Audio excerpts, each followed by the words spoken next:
অত্যাচার হচ্ছে কেন প্রশাসন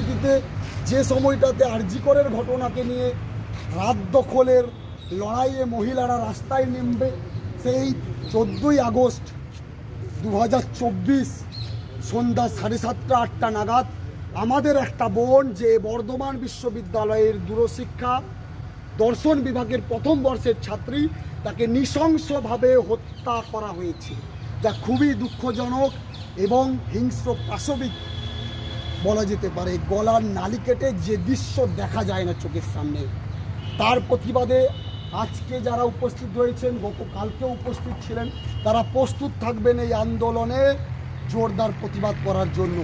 এখনও পর্যন্ত আমাদের কাছে যা রিপোর্ট আছে, পোস্টমর্টম রিপোর্ট আমরা পাইনি এবং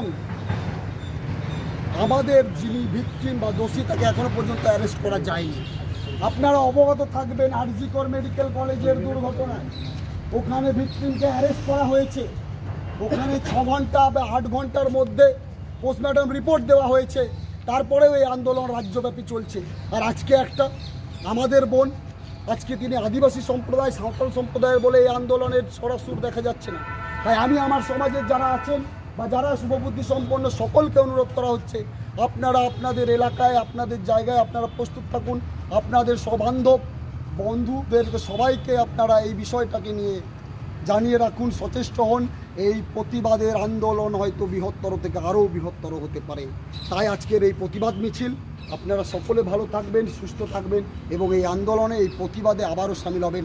আগামী দিনে যাতে কোনো নারীদের নিরাপত্তার বিষয়ে যাতে এরকম প্রশ্ন না ওঠে, নারীদের নিরাপত্তাকে সুনিশ্চিত করতে হবে, আমাদের নিরাপত্তাকে সুনিশ্চিত করতে হবে, তারই লক্ষ্যে আজকের প্রতিবাদ মিছিল। আপনারা যারা এসেছেন সকলকে পুলসায় জোহার এবং সংগ্রামী অভিনন্দন। এইভাবেই আন্দোলনকে আরও তীব্রতর থেকে তীব্রতর করতে হবে। রামচন্দ্রবাবু আছে।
বর্তমানে নিন্দনীয় প্রতিবাদ ঘটনার প্রতিবাদে আন্দোলন চলছে, চলবে।